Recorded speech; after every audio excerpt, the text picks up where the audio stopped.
Welcome back to The Signal and the Noise, Episode 3, and we're back with another Dan Koe deep dive. Yeah, and honestly, this one hit different when I read it. Because the title alone stopped me in my tracks. What's the title? Self-discipline is easy, actually. Laughs. Okay, that's a bold claim. Right? And your first instinct is probably to disagree. Like, no, it's not. I can barely stick to a routine for 2 weeks. Exactly. Most of us have been there. We set a goal, we force ourselves to do it, and within days or weeks, we're right back where we started. But Dan flips the entire conversation on its head. He says the reason discipline feels so hard is because you're approaching it completely wrong. It's not about willpower, it's not about grinding through pain, it's about identity. And by the end of this episode, you might actually believe him. So today we're extracting the key signals from Dan's article on self-discipline, identity engineering, and why the way you've been trying to change your life has been working against you the entire time. Let's get into it. Okay, so let's start with the misconception. When most people hear the word discipline, what do they picture? Honestly, David Goggins. Waking up at 4 a.m., ice baths, running until you collapse. Laughs. Exactly. And Dan addresses this right away. He says that's exactly what most people think, that discipline means lashing yourself into doing something painful. But his point is what? His point is simple but powerful. If you have to force yourself to do it, you will lose every single time. Okay, but isn't that just giving people an excuse to quit? That's what it sounds like at first, right? But Dan backs it up. He says most successful people didn't hate the journey. It was actually fun to them. They wanted to do the hard thing. So it wasn't hard for them? Not in the way we think.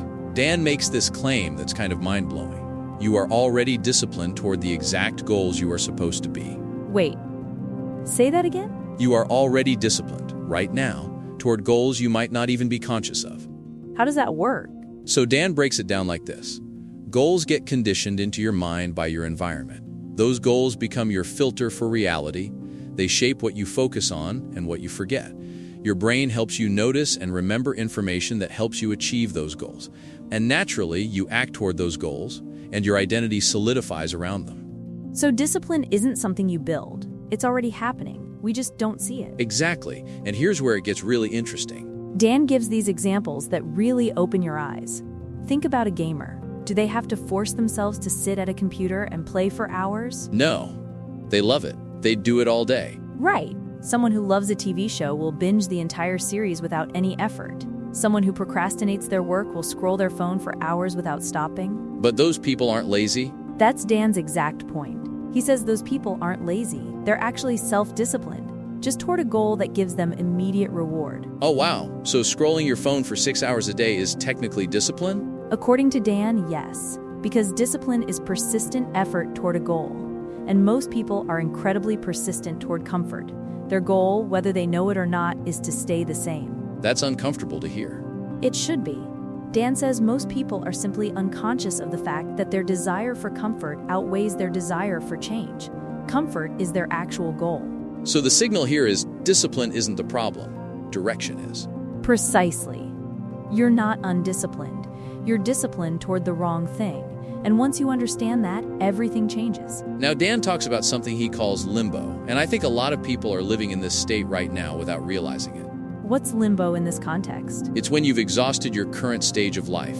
You start noticing that every day is the same. You're stalling out. You feel stuck. Nothing is moving forward. Yeah, that feeling where you wake up and nothing feels different from yesterday? Exactly. And when that pain hits, most people jump to the first solution. I need to be more disciplined. They white-knuckle their way through a new routine, force themselves to wake up early, force themselves to exercise, and then quit 2 weeks later. The classic New Year's resolution cycle. Exactly.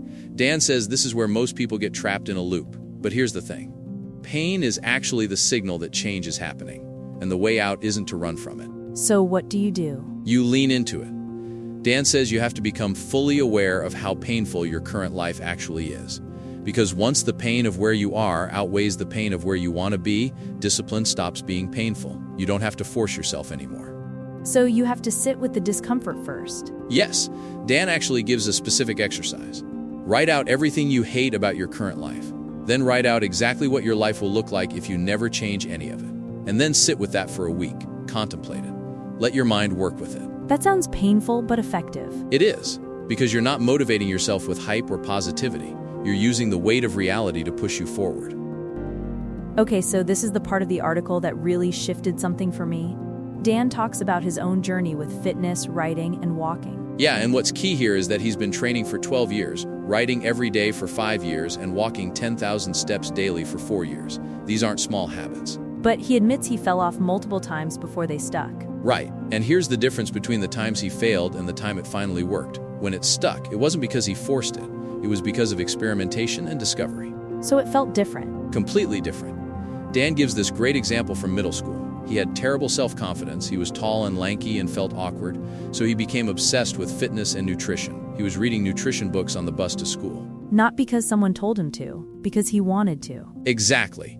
He watched fitness YouTubers every day after school. He tried new exercises because he was excited to try them. He wasn't forcing anything. He was collecting pieces of his future self.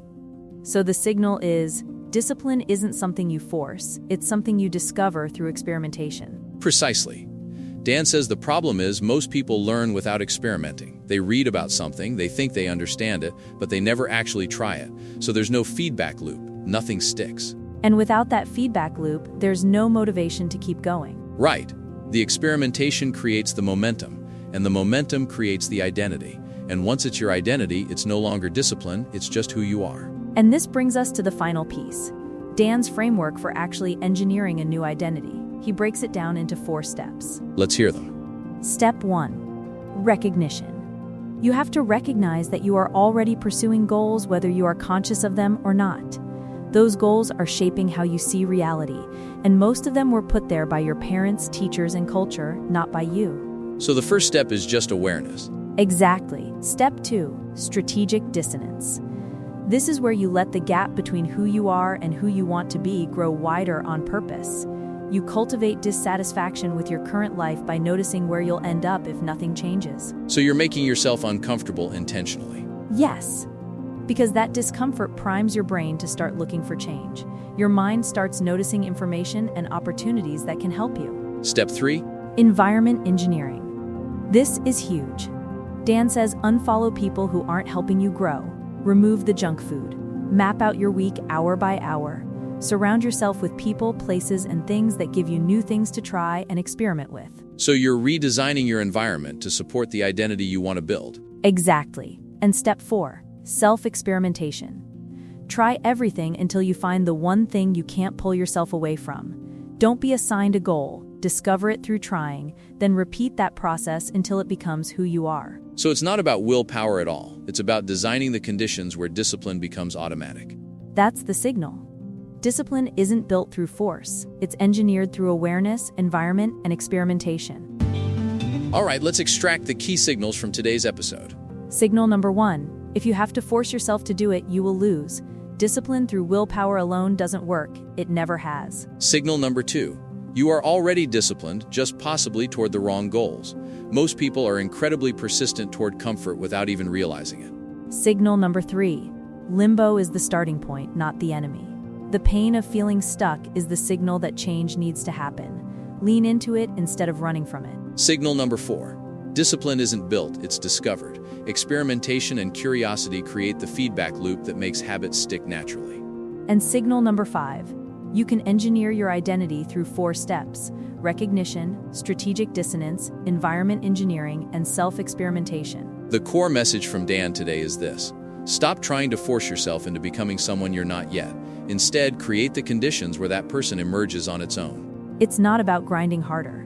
It's about understanding how your mind actually works and using that to your advantage. So here's your challenge this week. Think about one habit you've tried and failed to build. Ask yourself, were you forcing it, or were you genuinely curious about it? And then try Dan's first exercise. Write down everything you hate about where you are right now. Be brutal, be honest, and sit with it. That's episode 3 of The Signal and the Noise. If you enjoyed this one, subscribe and leave us a review.